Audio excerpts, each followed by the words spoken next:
We raise girls to serve and boys to be served, and somehow we are surprised at the marriage that results. Welcome to Authors and Agendas, where faith, culture, and personal truths meet.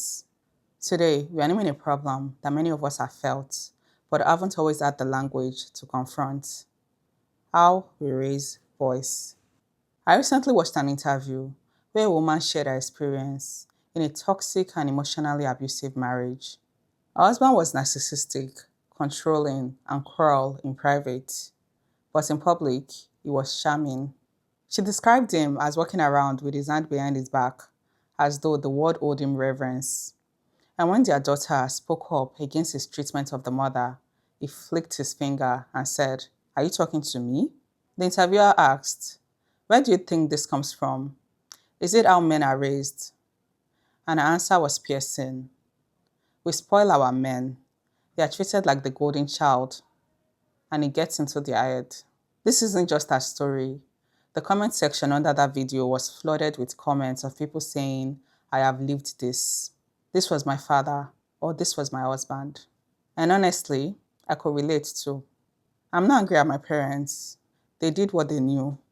But I remember being the one expected to clean, cook, and serve my brothers. The unspoken rule was clear. The girls serve, the boys receive. And sadly, in many homes, especially those rooted in traditions or religion, this isn't seen as injustice. It is seen as preparation for marriage. But here's the kicker. While we are raising girls to be good wives, we are not raising boys to be good husbands. Chimamanda Ngozi Adichie once said, "We teach girls to shrink themselves, to make themselves smaller. We say to girls, you can have ambition, but not too much. Meanwhile, we raise boys to believe they must be hard, never weak, always in control." Our words echo what many of us feel. Boys are not raised with the same emotional intelligence, humility, and responsibility we expect from girls. In fact, we often raise boys with a subtle sense of divinity: untouchable, unquestionable, unforgiving. In many Christian spaces, masculinity is still interpreted through a hierarchy of power, but that concept, stripped from context and accountability, has given rise to a dangerous kind of spiritual entitlement. Some men walk into marriage expecting a throne, not a partner, and instead of challenging this, the church often protects it.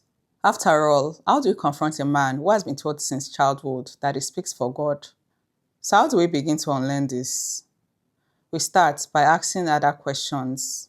Why are girls trained for sacrifice and boys trained for sovereignty? Why do we prioritize a man's ego over a woman's safety? Why is submission demanded but empathy optional? We also need to do the hard work of reparenting ourselves and the next generation. Boys need to learn chores, emotional regulation, and humility. And girls need to learn that they are not servants in waiting. We are not here to bash men. We are here to challenge a culture that has harmed both men and women by distorting the meaning of leadership, love, and partnership. Because a man raised to be worshipped is really prepared to be loved. Thank you for listening to Authors and Agendas. Share this with someone. Break the cycle. Start a conversation. Until next time.